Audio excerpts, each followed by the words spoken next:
आज तमिलनाडु के सबसे बड़े सुपरस्टार विजय थलापति का एक वायरल वीडियो सबके सामने आया है। अब विजय थलापति बस एक एक्टर ही नहीं बट एक पॉलिटिशियन भी हैं और इस बार के तमिलनाडु इलेक्शन के अंदर उनका बहुत इंपॉर्टेंट रोल प्ले होने वाला है।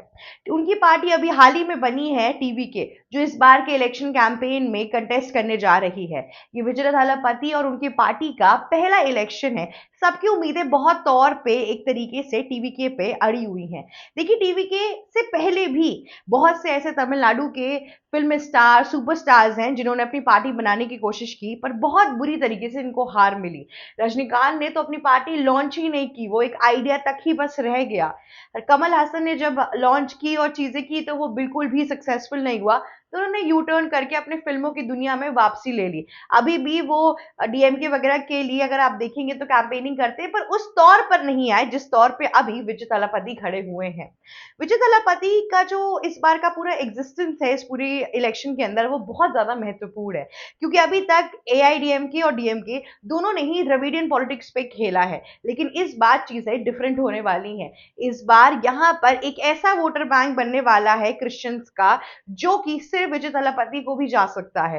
पॉलिटिकल एनालिस्ट की माने तो अभी तक किसी को भी एक आंकलन नहीं मिल पाया है कि टीवीके कितने वोट्स लेकर जा सकती है। सबके दिमाग में एक बहुत बड़ा क्वेश्चन है कि विजय थलापति की एंट्रेंस के बाद से ये जो द्रविडियन पॉलिटिक्स है इसका एंड होगा और बीजेपी को एक रास्ता मिलेगा, या फिर टीवीके को बहुत बुरी और भीषण हार मिलेगी और साइड में पड़ी मिलेगी ये पार्टी। और क्या पता इसके आगे विजय थलापति कहीं लेकर जाना भी जरूरी ना समझे।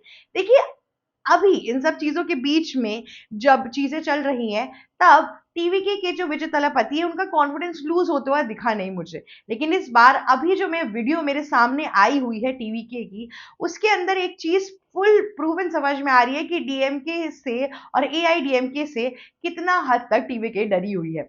चर्च में टीवीके के विजय थलापति मन्नत मांगते हुए मिले हैं ताकि उनका इलेक्शन में अच्छा परफॉर्मेंस हो और इस बार जीत जाए।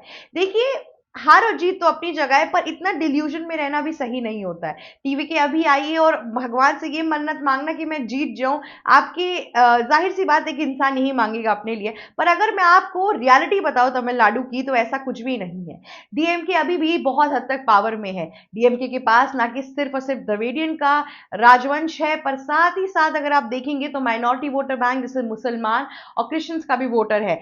लेकिन अब इस बार ये हो सकता है कि टीवीके के पास क्रिश्चियंस जा सकते हैं, लेकिन विजय थलापति ने अपने आप को सिर्फ क्रिश्चियंस तक रेस्ट्रेन करके रखा हुआ है, तो बहुत हद तक चांसेस है कि क्रिश्चियनिटी से हटकर उनको और किसी का वोट इतना ना मिले। पर यह भी है कि किस तरीके से चीजें चल रही हैं, तो यहाँ पर एक ट्विस्ट देखने को भी मिल सकता है। पर अगर मैं आगे लेके चलूं आपको, तो अगर ये सुझाव सबके दिमाग में आया था कि टीवीके अगर बीजेपी के साथ अलायंस कर ले और एआईडीएमके भी साथ में आ जाए, तो द्रविडियन, हिंदू और क्रिश्चियनिटी तीनों का वोटर बैंक सीधा सीधा बीजेपी और इन तीनों की त्रिगर्म के पास आ जाएगा। फिर इससे ये बात निकली थी कि कैसे एआईडीएमके के जो लीडर है उनको बना दिया जाए चीफ मिनिस्टर और विजय थलापति डेप्यूटी चीफ मिनिस्टर बन जाए। पर विजय थलापति ने ऐसा कुछ भी एक्सेप्ट नहीं किया। उन्होंने बोला मैं पार्टी अपने इंडिविजुअल तौर पे लड़ूंगा, और इसीलिए अब वो इंडिविजुअली लड़ रहे हैं। अब इंडिविजुअलिटी के चक्कर में ना उनकी पार्टी का कुछ होगा, ना एआईडीएमके और बीजेपी के पॉलिटिक्स का कुछ होगा, या अलायंस का, सॉरी, ना कि अगर आप देखेंगे इस बार मुझे लगता है डीएमके ही सीट लेके जाएगी।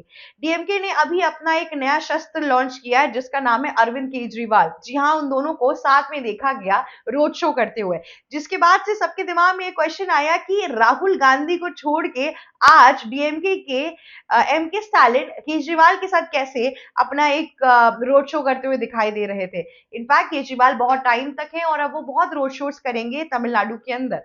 अगर मैं विजय थलापति की बात करूं, तो उनकी जो इलेक्शन कैंपेनिंग रही है उसमें उन्होंने कहते हैं ना स्पीचेस वगैरह दिए हैं, पर उसके बावजूद भी मैक्सिमम द स्पीच में प्रोटेस्ट वगैरह हो गया उनके। लेकिन जितना पावर पैक परफॉर्मेंस डीएमके के एम के स्टालिन लेकर आ रहे हैं, उतनी बखूबी तरीके से विजय थलापति इस टाइम पे नहीं कर रहे हैं। विजय थलापति के जो मंत्री लोग हैं उनके 2-3 स्टेटमेंट्स भी आए हैं जहां उन्होंने बहुत ज्यादा कॉन्फिडेंस में आके रजनीकांत को बुरा भला बोल दिया, विजय थलापति को उठाने के लिए, और बहुत चीजें हुई जिसकी वजह से टीवीके के जो पूरी इमेज है वो बहुत हद तक डिक्लाइन भी होती गई। पर इस पूरे टाइम में फिर भी ऐसा माना जा रहा है कि ये जो वाइल्ड कार्ड एंट्री है कुछ ना कुछ करके तो जाएगी ही जाएगी।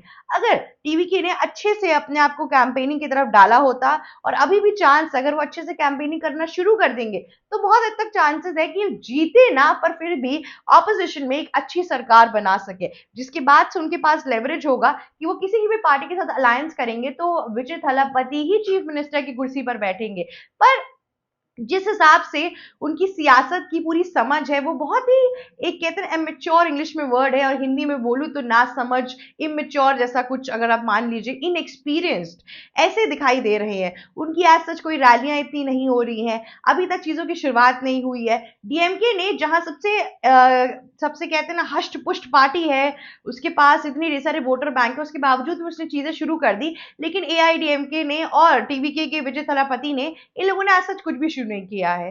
वेस्ट बंगाल और तमिलनाडु का इलेक्शन ऑलमोस्ट आने वाला है और बीजेपी की भी परफॉर्मेंस अगर आप देखेंगे तमिलनाडु इलेक्शन के अंदर, तो उसकी भी कुछ खासा नहीं है। यहाँ पर इन लोग का एग्जिस्टेंस है ही नहीं। इसी चीज का फायदा उठाते हुए मल्लिकार्जुन खड़गे भी पहुंचे थे तमिलनाडु के अंदर, जिसमें उन्होंने साफ साफ एक चीज मेंशन की कि तुम्हें एमके स्टालिन की सरकार चाहिए या फिर मोदी की सरकार चाहिए, तुम्हें एमके स्टालिन प्लस राहुल गांधी चाहिए या फिर मोदी चाहिए, तुम ये डिसाइड कर लो। और जनता की तरफ से स्टालिन का ही नाम आ रहा था, क्योंकि स्टालिन की लोकप्रियता बहुत ज्यादा है।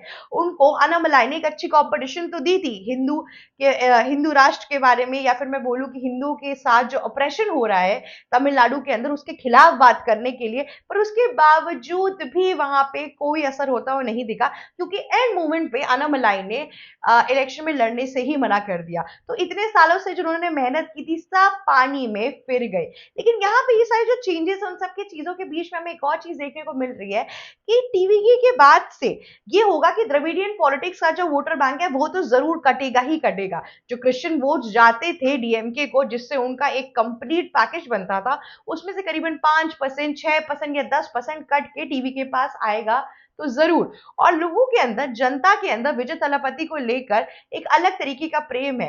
कमल हसन, रजनीकांत भी थे, लेकिन कमल हसन को वो प्यार नहीं मिला, पर मुझे ऐसा लगता है कि टीवी के विजय थलापति को मिल सकता है। हालांकि विजय थलापति को इसी बात का गुमान था कि अगर उन्होंने फिल्मों में इतना अच्छा परफॉर्म किया है तो पॉलिटिक्स में भी उतना ही अच्छा परफॉर्म करेंगे। उनके बॉक्स ऑफिस के जो नंबर है, सिमिलर नंबर उनको पॉलिटिक्स में भी मिलेंगे, पर ऐसा कुछ भी नहीं होता।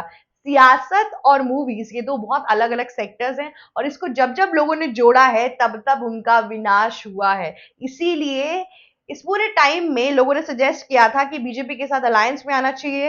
इनफैक्ट अगर बीजेपी के साथ भी नहीं तो एआईडीएमके के साथ अलायंस में आना चाहिए था। अगर ये लोग नहीं अलायंस में आ रहे हैं तो ना बीजेपी और एआईडीएमके कुछ कर पाएगी ढंग का, ना ही टीवी के अलग से कुछ कर पाएंगे। और इस बार फिर से कौन आएगा? एमके स्टालिन। आज के लिए बस इतना ही। अगर आपको ये वीडियो अच्छी लगी तो लाइक, शेयर, सब्सक्राइब और कमेंट करना बिल्कुल भी मत भूलिएगा। जाते जाते बेल आइकन जरूर हिट कर दीजिएगा। Subscribe to News Vigil Hindi now. Stay tuned for the right analysis of every major world news.